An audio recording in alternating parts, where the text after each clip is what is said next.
There's a storm coming. You sound like you're looking forward to it. I'm adaptable. What are you? Gotham's reckoning.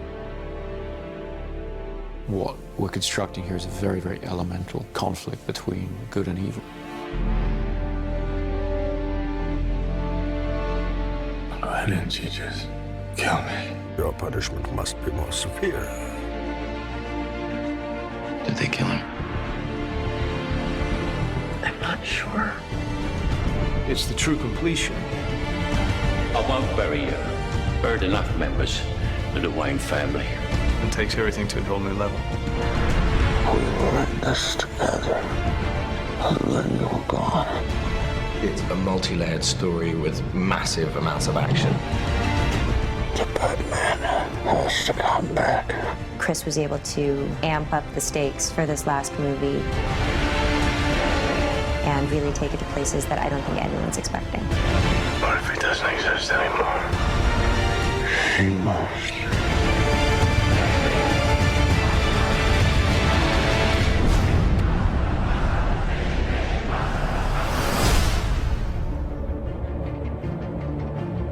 At the beginning of The Dark Knight Rises, we find a Bruce Wayne who's been damaged by his experiences as Batman.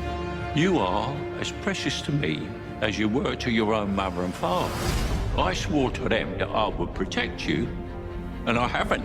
How much longer can he allow this pain to control what he does with his life? Alfred feels that it's his duty to help him find a way to put it behind him. You're not Batman anymore. It's about 8 years that Batman has been missing. And we've gotten to see what Gotham has become. Everything seems fine on the surface, but it's all built on this lie. I am the main sort of facilitator of that. It's a secret, I think, that's eaten away at him. So The Dark Knight Rises is about how that affects Gotham and how things begin to get worse once again. And now is Bruce having to deal with a new threat to the city and to himself? The choice has to be made. Is Batman going to return? It's the true test of a hero. Confronted with their darkest fears, being taken all the way to the edge. How do they come back? Do you think he's coming back? I don't know.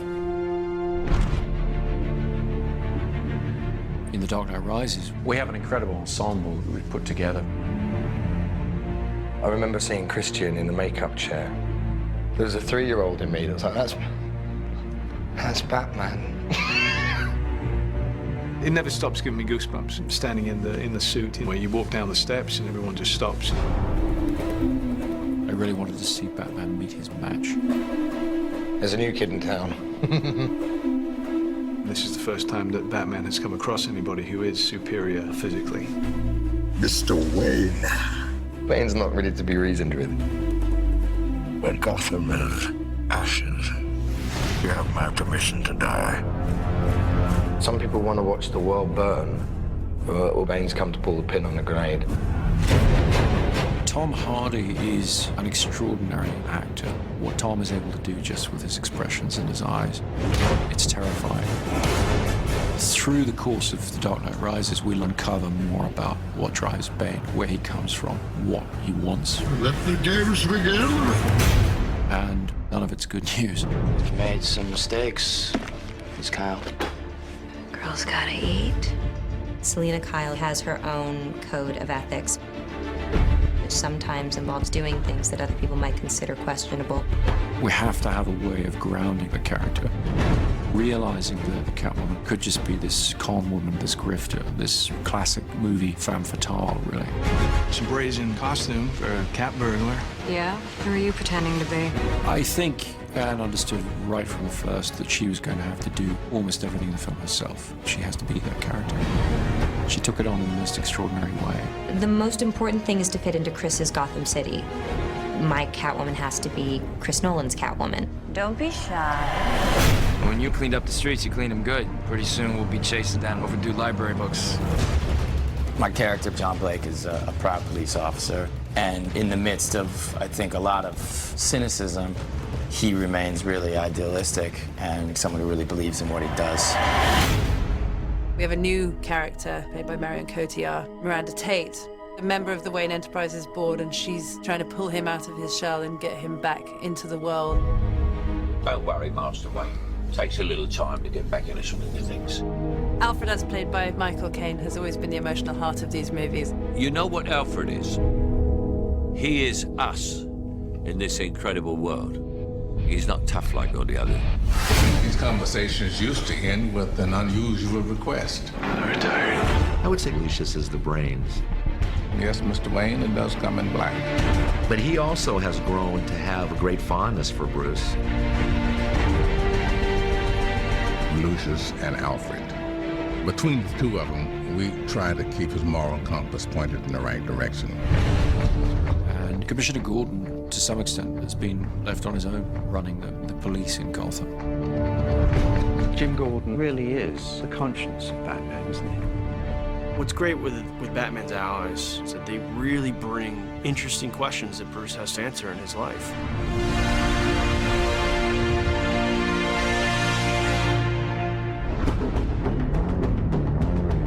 Chris has always had such a strong sense of spectacle, with this good human story to it as well. He turns those big action movies into something very intimate and emotional. You feel very close to all those people.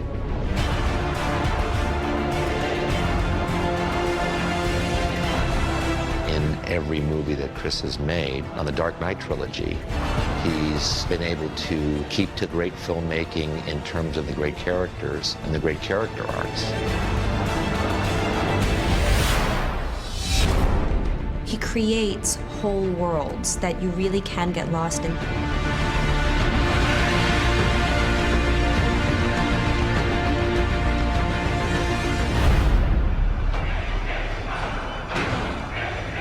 What does that mean? Rise. The Dark Knight Rises is certainly the biggest film that I've undertaken, by far. We really looked back to the silent era of motion pictures, when the image was paramount, when all you had was the scope and scale of a location, thousands of extras, that kind of thing. That's the kind of storytelling I was interested in exploring. Dark Knight Rises is about trying to get some of that romantic scale and modernism into it in a sort of epic way. We started the shoot in India, then we moved to the UK. After that, we went to Pittsburgh, Los Angeles, Manhattan. It's been relentless action from start to finish. We've expanded into the largest of genres, the war movie, the disaster film. They add scale, raising the stakes from a place where they were already extremely heightened. We do get a great kick out of doing this action work. To be in Inverness, Scotland, flying with a fuselage in an aircraft and 4 stuntmen hanging off an airplane. With Chris Nolan, as much as we can physically do inside of that lens is where he would like to go. We had them on the outside of the aircraft, shooting through the windows, and it was a big thing to come together. He has this wow factor. We're back at Carlington, which is this large hangar. You okay? Yep. A lot of the film takes place underground, so we've built a Gotham sewer system and we're pumping an enormous amount of water around it.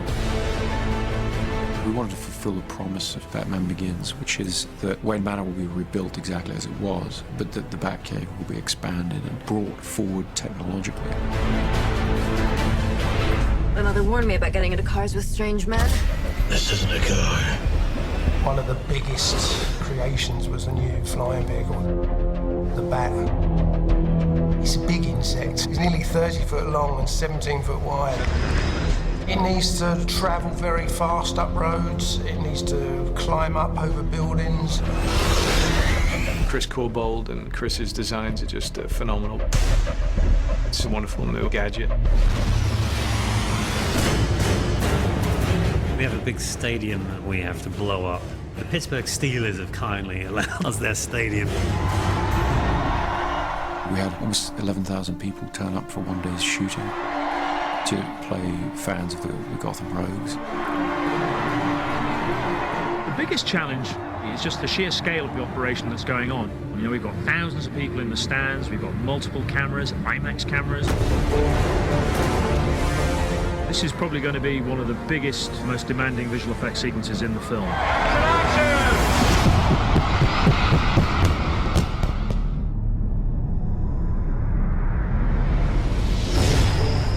To up the scale of the city, and there's only one place that you can do that, and that's New York.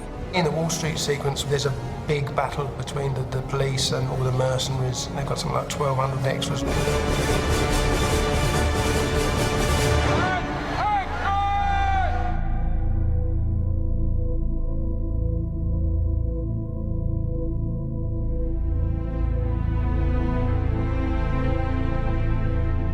Chris really did want to shoot everything as real as possible, so there's no visual effects enhancing the amount of people that are in that scene. This was 8 months of preparation has gone into what you see here, working with the city, with the departments in order to control this set. Seeing that many bodies in the middle of Wall Street fighting each other, even if it was controlled chaos, it's still kind of like, wow.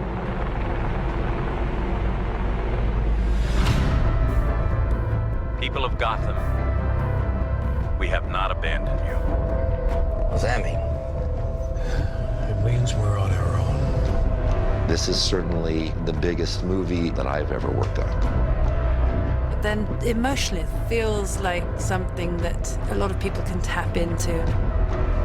It's wonderful. It kind of brings things full circle. You see only one end to your journey. Sometimes a man rises from the darkness. Every great story deserves a great ending, and we've really tried to be true to that. The Dark Knight Rises is our attempt to give that great story its great ending. We will destroy Gotham.